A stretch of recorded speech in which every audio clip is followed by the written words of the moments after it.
Hello and welcome back to the Behavioral Health Queen, Behavioral Health Talks with Dr. TK. I am your host, Dr. Tarita Knight.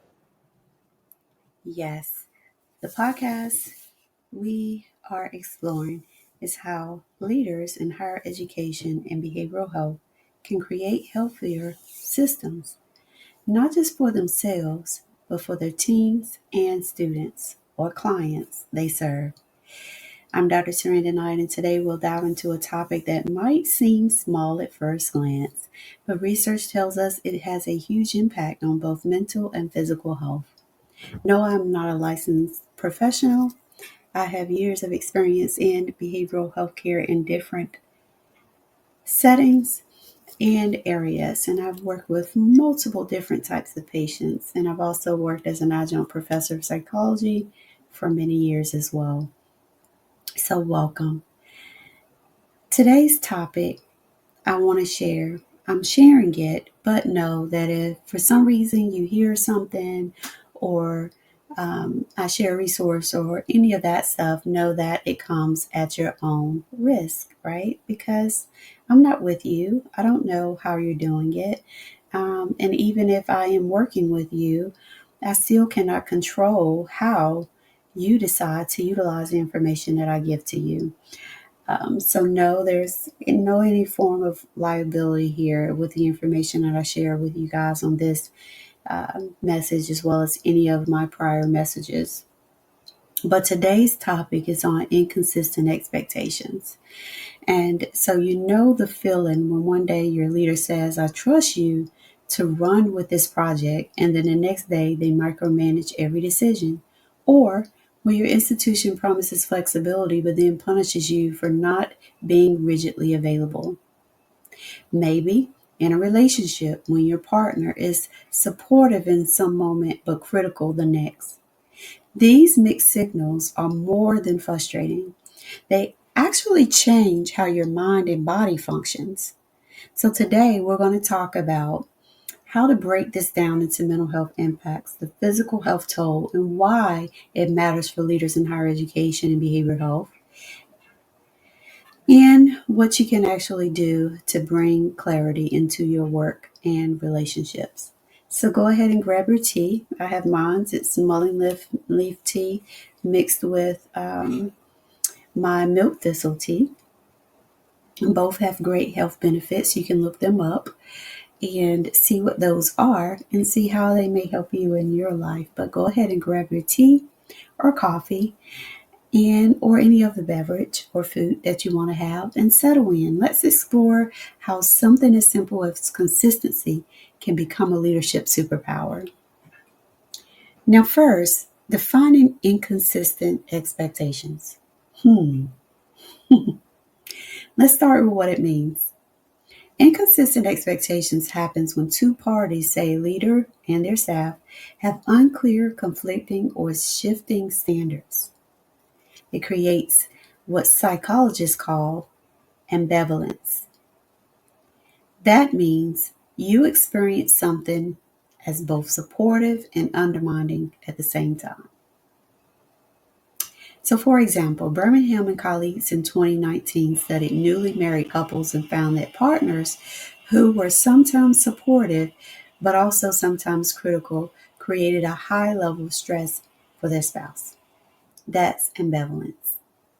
It's like never knowing whether the person in front of you will build you up or tear you down. The same thing happens in workplaces. There's a concept called psychological contract breach. This isn't a legal contract. It's the unspoken agreement of what you expect from your organization and what they expect from you. When leaders say, we value work life balance, but then shame employees for not answering emails at night, that's a breach. And research shows it consistently leads to lower well being. So, inconsistency is not just poor communication, it's a form of stress that erodes trust, leaves people guessing, and forces them into hypervigilance. Now, Let's think about this next part: mental health impacts. Now, let's talk about the psychological toll this takes on individuals. When expectations are inconsistent, your brain goes into overdrive trying to interpret signals. What's the real standard here? Am I safe? Am I valued? That guessing game eats away at emotional resources. Studies by her and colleagues in 2022 looked at employees with what they call ambivalent leaders, leaders who sometimes supportive but also controlling or harsh. The result is depression, anxiety, and fatigue. In higher education, we see this when faculty are told to innovate but are penalized when experiments don't immediately succeed, or when adjunct professors are expected to be available like full-time faculty without the same support. That's double standard is exhaustion. Yeah, and exhaustion often gets mislabeled. Leaders may look at their teams and say, they're not motivated. But as I remind my coaching clients, people are not lazy, they're exhausted. Inconsistent expectations are one of the fastest ways to drain energy and motivation.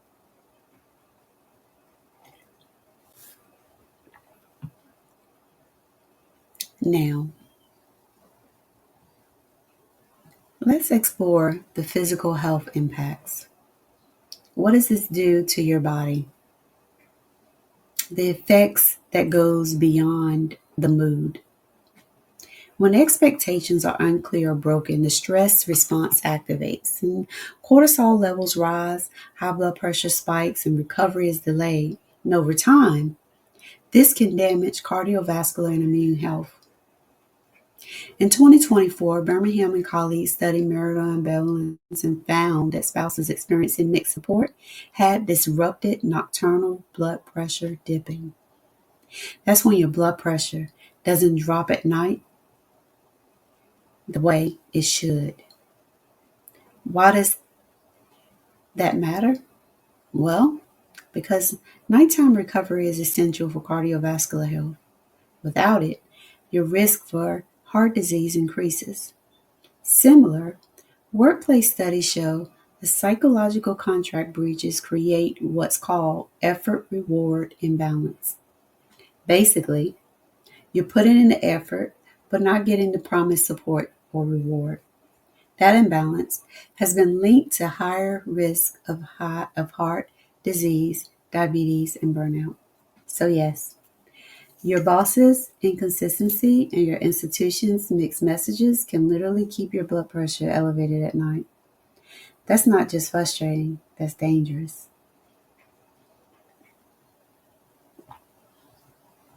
So, next, why leaders should care. So, why should higher education and behavioral health care leaders care about this? When you think about it, inconsistencies don't just hurt individuals, it hurts entire systems. Because what a person may do that may be inappropriate for themselves or those around them impacts the business. So, faculty who don't know what's expected of them waste mental energy guessing instead of teaching. Students who get conflicting guidance about policies lose trust in their system. And staff who experience constant contract breaches burn out, disengage, or leave altogether. And here's the kicker: turnover, absenteeism, and disengagement are incredibly costly. Replacing one burned out faculty member costs far more than simply clarifying expectations up front. But there's also an ethical piece. Leaders in education and behavioral health are responsible for environments that support well being because they work with people. They don't work with robots or AI, they're working with actual people. So, inconsistent expectations are a hidden barrier to the very outcome, student success, patient recovery, that institutions claim to prioritize. Next, Strategies for change. So, what can leaders do? Let's move from problems to solutions. And let's talk about this.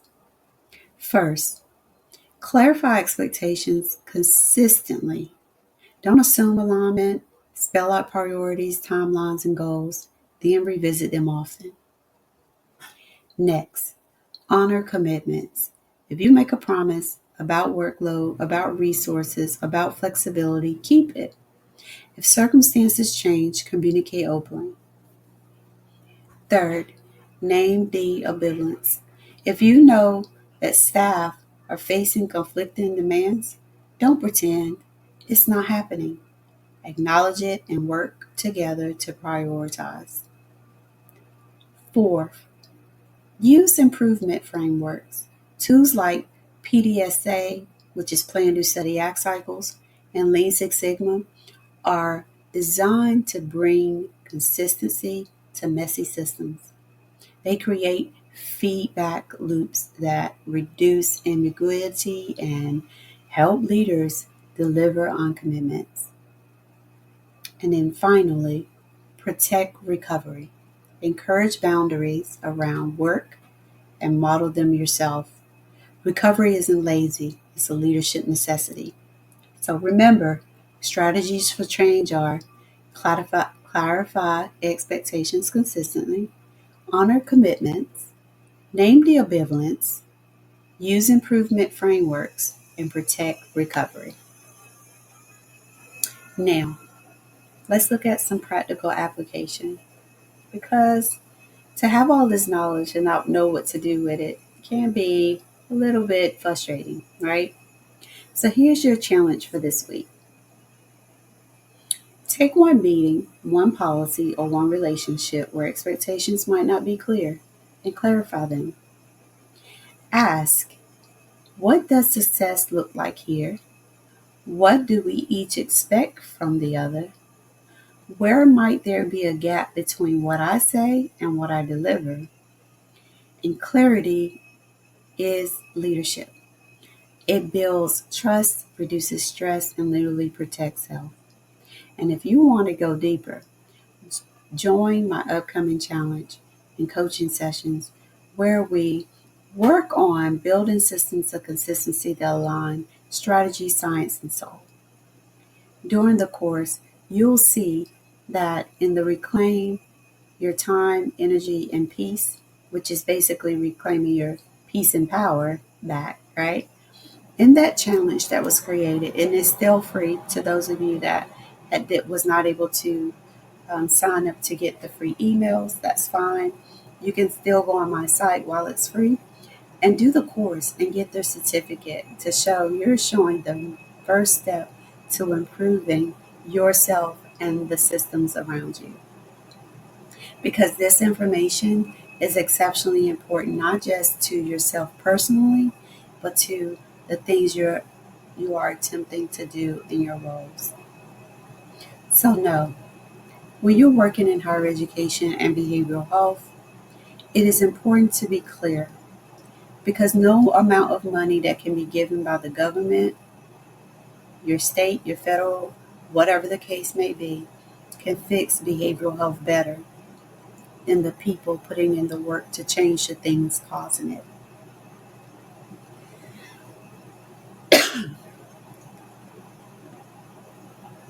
So to recap, inconsistent expectations, those mixed signals and broken promises aren't just frustrating.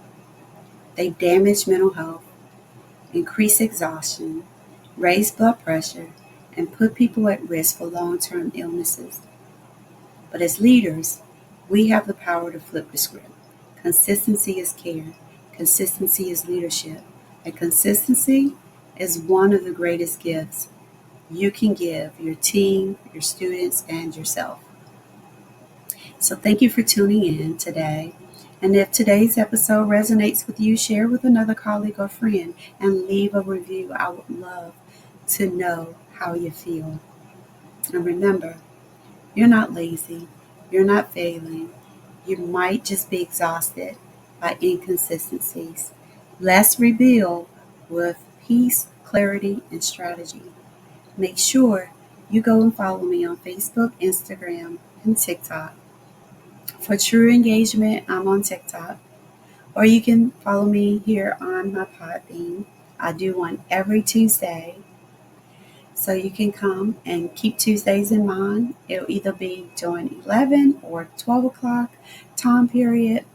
But either way, come back here. It's recorded. You can listen to it at any time.